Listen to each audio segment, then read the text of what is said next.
Hi guys, so welcome to another video. Today we're going to be talking about the Radeon RX570 GPU. 4 gigabyte card from 2016, I know. But a lot of people still have these GPUs and there are some of the better options that are still there. So we're going to be exploring to see if you should be going out and getting one right now in 2021, or should you be throwing it in the garbage? So we're going to be exploring to see if 4 gigabyte is still enough, if a graphics card that's about 4 years old now can still handle the job, or do you need to run out and get one of those RTX that's overpriced at the moment for like a couple of $1,000s, or should you hold out and maybe see if the RX 570 is still a capable GPU?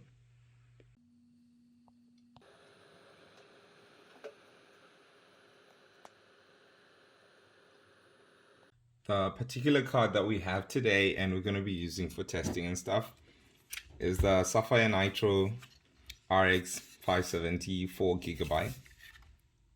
These cards were released on April 18, 2014 for $169. Yes, that's right. Things have gone absolutely crazy. You'll be getting this card for around $250 4 years later, which is like a millennia in GPU years in computer world. But yeah, it is what it is, and yeah. The Sapphire Nitro is a dual fan design. One of the best looking cards I've ever seen. Really premium, so I'm pretty confident in it that we'll get a result that truly reflects the performance of an RX 570 in 2021. I'm a huge fan.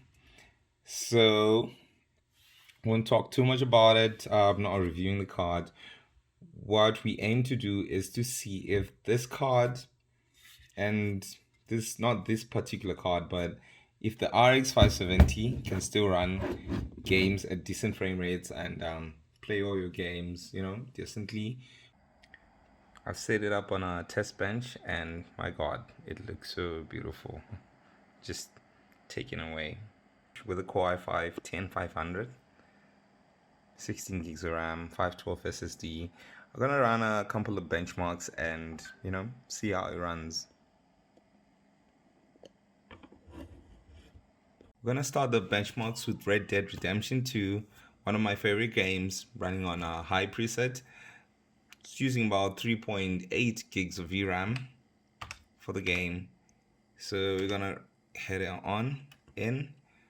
As you can see, running 5960 in a very open section of the game with massive draw distance.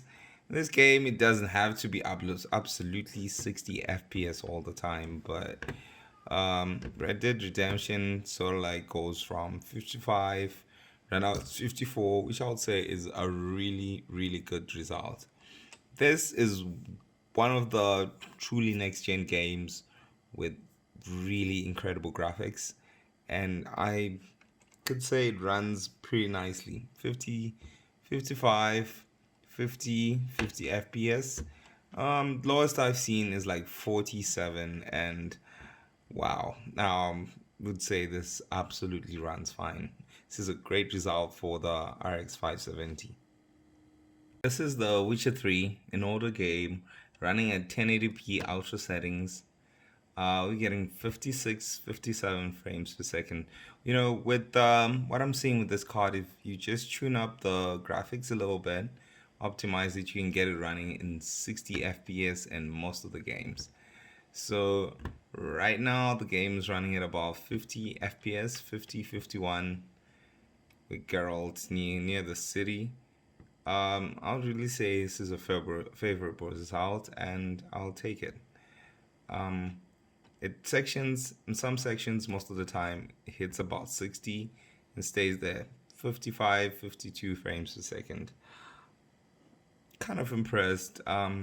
This is gonna be a trend, and this card is clearly quite capable. Just tuning up the graphics just a little bit, putting one setting, optimizing it, will get it up to 60 and higher. So I think we'll go to the next game. Up next, we've got Horizon Zero Dawn, running at 60 FPS with settings set to medium and high settings, running at 60 FPS and 1080p. Graphics looks amazing, and all the effects when the game gets a little hot and heavy, frame rate will go up to about 55, 60 FPS. Brilliant performance for a 4-year-old GPU. It's even getting up to 60, 65s in some sections. Super impressed. This is Forza Horizon 4, one of my favorite to-go games. Put everything on ultra 1080p. GPU usage is hitting 97, 98%. It is running at 78, 80 frames per second. 80. If there was ever a question if this GPU is still capable in 2021, I think it has been answered. It's 80 FPS, running with everything ultra, looking super, super gorgeous. I think this card is really acing this game, and color me surprised and impressed. Just gonna look at the overall benchmark results. So you can see no frames skipped, well above 75 FPS all of the time. Average achieved is 78 FPS. I'm surprised. I'm really impressed. Need I say more? Let's go to another game. Put some Shadow of the Tomb Raider. Couple of years old, but man, fantastic graphics. Even ray tracing, even though it's not supported on this older GPU.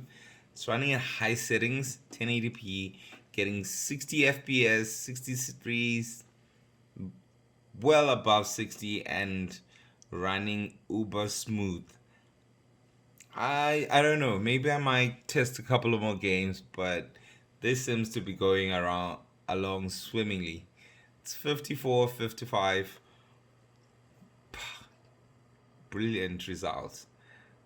Very capable, not the fastest, but still runs everything. In the jungle section, we're getting 69, 70 FPS.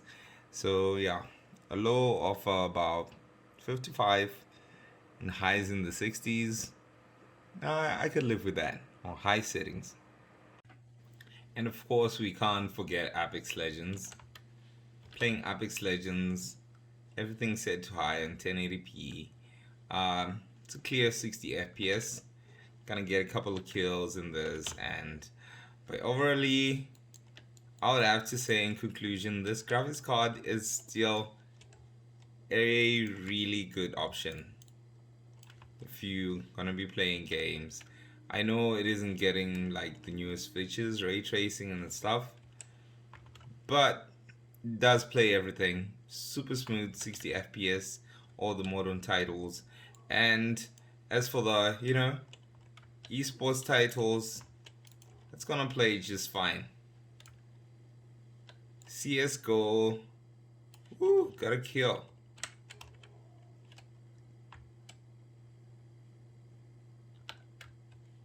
Yeah. I was saying, man, the ping is crazy in this game right now. Should be heading the mid 200s or something. So I was saying, it's a CSGO and all the other esports, you should be good to go. Woo! Clutch, we won. You should be good to go, and it's a lovely card. So thanks for watching, guys. I'll see you on the next one. Guys, I'm super excited. This GPU will be supported in FSR. FSR will enable it to run at lower resolutions while outputting a clear image on 1080p while it's rendering like 720p, which will be super awesome. It's like free performance. thanks AMD for supporting this. So, I think it's a great feature and loving it. Let's get into it.